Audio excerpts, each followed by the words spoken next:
This is the kind of story you hope to never hear, a story of unimaginable betrayal. Gisèle Pélicot, a 72-year-old woman from France, discovered that her husband of 50 years, Dominique, had been drugging her for nearly a decade, inviting other men to rape her while she was unconscious.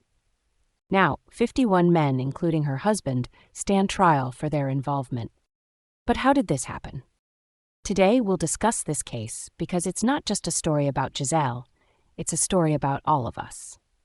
It's about how people we trust can betray us, about consent, incapacitation, and the importance of recognizing abuse.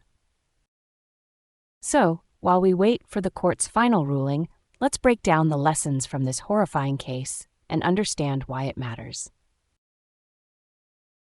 Gisèle Pélicot's case is not just about the law, it's a reflection of issues that are closer to home than we might think.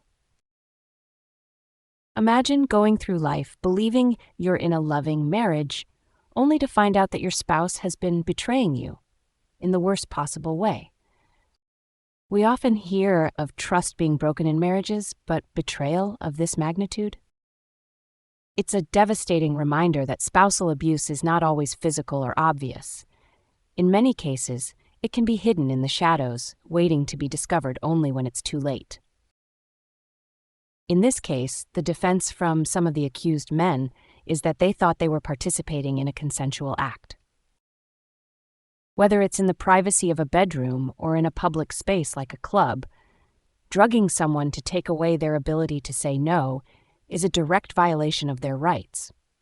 This is something we hear about even among friends, stories of people being drugged at parties or in clubs, waking up with no memory of what happened. The message here is simple. Consent requires consciousness. Dominique Pélicot wasn't just a passive observer, he was an active participant, and that makes him criminally liable. But what about the men who claimed they didn't know she was drugged? Criminal liability doesn't vanish because someone thought it was consensual. It wasn't until recently that Gisèle learned the horrifying truth, almost a decade after the abuse began.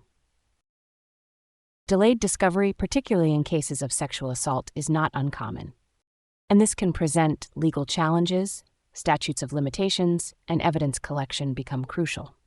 But the law should always make room for justice, especially when the victim had no way of knowing what was happening. Gisèle, despite everything, found the strength to speak out for herself and for every woman who has been drugged, assaulted, or betrayed.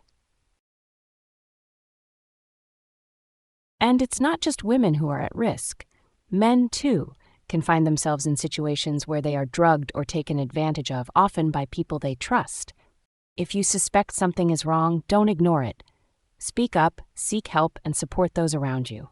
This case may be ongoing, but the lessons are clear. Trust, consent, and respect must be at the core of every relationship. Follow legal stories where the law comes to life.